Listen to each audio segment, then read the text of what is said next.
against a wall, and it was bad for my health. I was losing weight. I was just a little bit too obsessed with it. So I had to back off. And I'm glad I did, because I'm real healthy now. I quit smoking. I lost a lot of weight again. The weight that I gained when I quit smoking. But now I'm motivated again, and I'm motivated more than ever, because it seems like the things I'm capturing now are even better, that I don't seem to have to work as hard for them. I had one last month in December that just was phenomenal. It's the best capture ever, the best capture I've ever had. So, well, can you tell us about it? And that was that was just 3 miles from our home. Can you tell us how you saw it, what time of night you saw it, or was it the daylight, and how long, and all that? Let's find out all the nitty gritty. Yeah, what it is it was, I was talking about earlier about the, geography and the geology and the history of Nevada. Well, right here near our home, there's a place called Red Rock Canyon, and it's pretty famous. It's gorgeous. I'm sure a lot of people that come to Las Vegas don't even know it's there, because they come here for the casinos. But if you get in your car and drive, 15 miles, you're right in the middle of Red Rock Canyon. It's gorgeous. Should probably be a national park.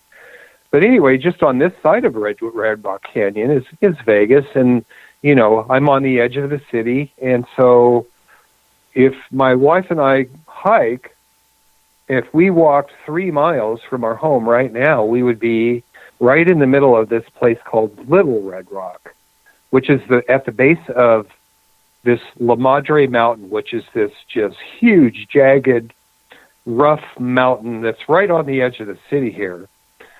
But anyway, from my backyard, I can see all of Vegas, and I can see up to Little Red Rock, over the tops of the roofs of the homes that are, in between me and that area, because the elevation keeps rising, so you see it. You see the mountain, and you see all of that.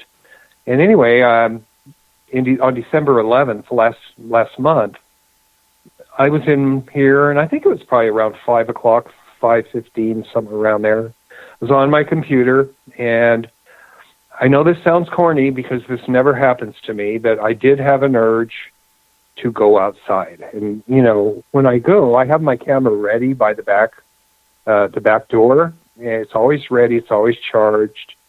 This one didn't have to be charged anyway. It has batteries, lithium batteries.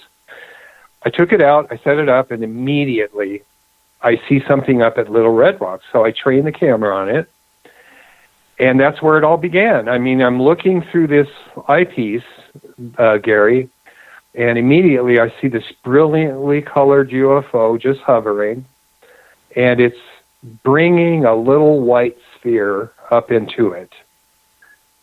And for the next 57 minutes, I followed that thing around in that area doing that, where it must have sent out these spheres or probes, I don't know, at least maybe 4 or 5 times, and then brought them back in. Now, while it's just moving around back there, it's not a helicopter. There's not even a red light on it. There's an orange light.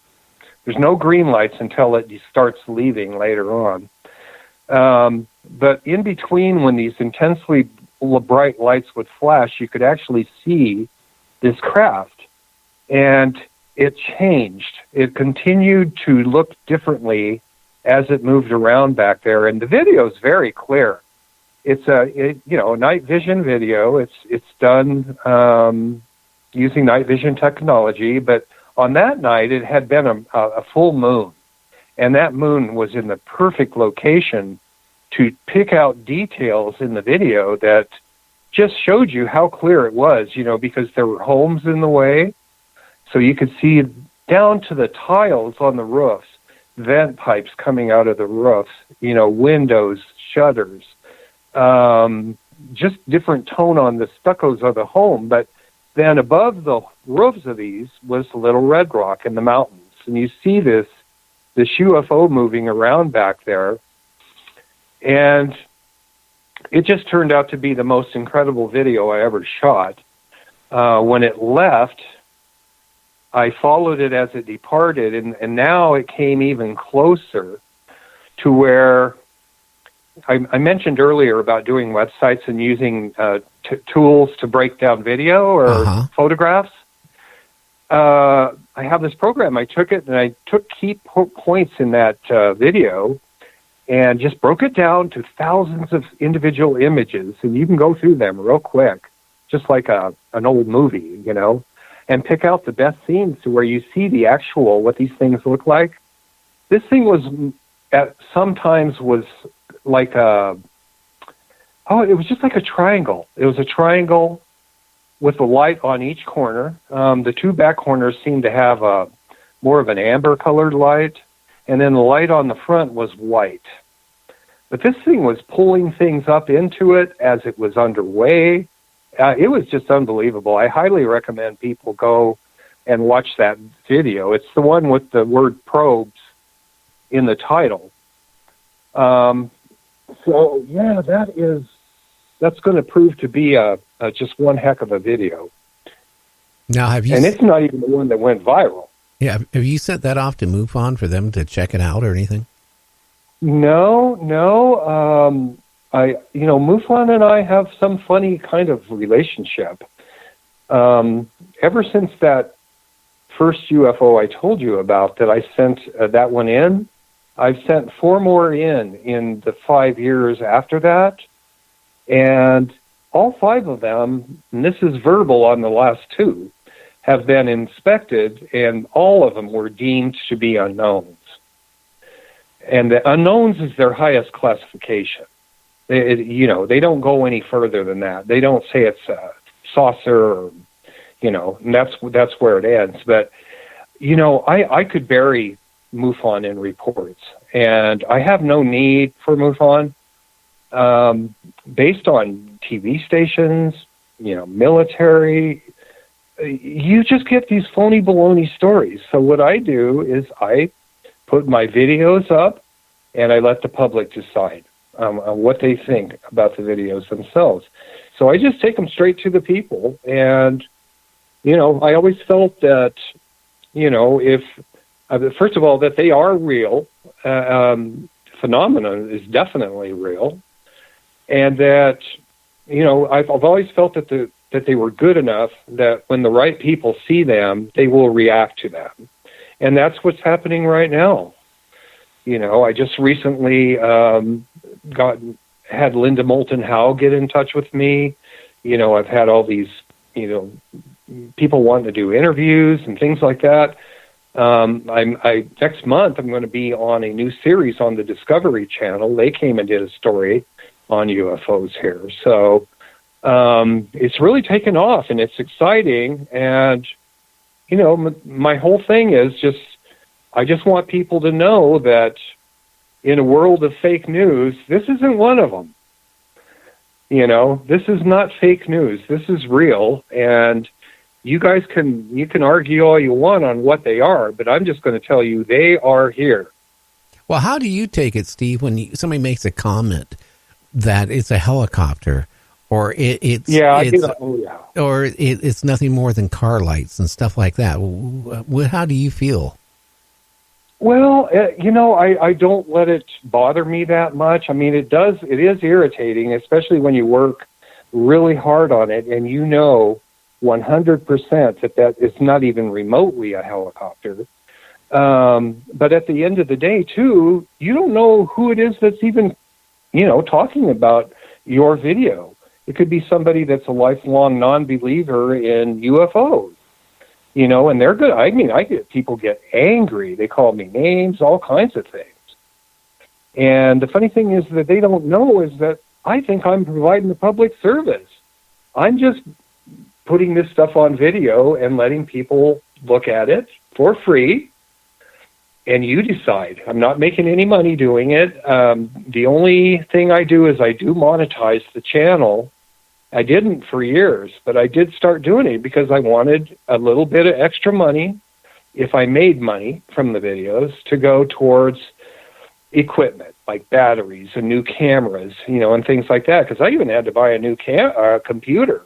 My old computer was good for websites, but for processing videos, I needed a better computer, So I've gone way into the whole money-wise to do this.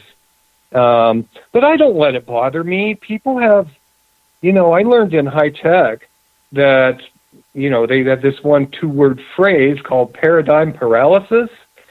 People are going to see what they want to see, and what I'm trying to do is look at these things and be very critical. And, it's like when they say it's a helicopter. When I look at 20,000 images and not one of them looks like a helicopter, I know it's not a helicopter, especially when everything else you can see the tiles, the pipes, the windows, the bushes, the cracks in the rocks.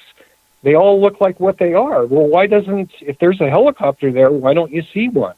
Yeah, you're right. Pardon me? I said you're absolutely right.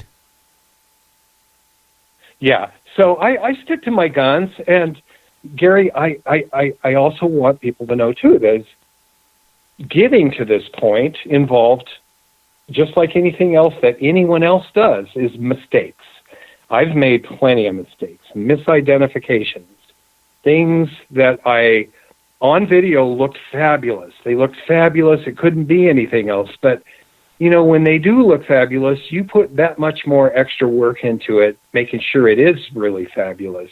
And through the help of others and sometimes on my own, I found out that some of the videos were things that, like cars coming down a mountain highway from Pahrump, where Art Bell used to live, coming through the gap there into Vegas. That was one thing. I had another one where there were mountain bikers that all times of the night would ride on these cliffs with these halogen lights that even Zach Baggins was fooled thinking they were UFOs. But every time these things happened, every time I learned that there was a misidentification, I always announced it. I was the first one to do it. No one else had to do it. I said, this video is getting deleted. Here is what it is. I'm sorry. I took it down and I moved forward. And most people say, hey, that embellishes your credibility. It doesn't hurt it. Oh, it does. You're being honest. It does. And that's what it's all about. And even then, I still have people angry at me. They don't like the way I do it. Maybe I might add music. They don't realize that a monocular doesn't record audio. So I have to add the audio later, and there's only so much blabbing that I can do.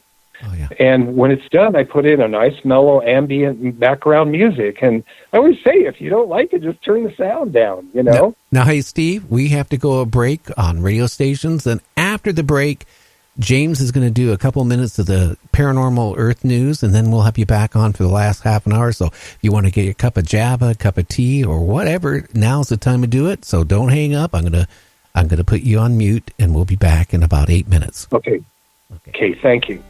Watching while the cities rise from the cleft that we left when the sun beat it down to the valley. Oh, living in the strangest of times, you and me. Watching while the cities rise and fall like rain. Seems that I knew you before, but when I knew you then. Funny how the colors bend when lifetimes start to blend. And we've been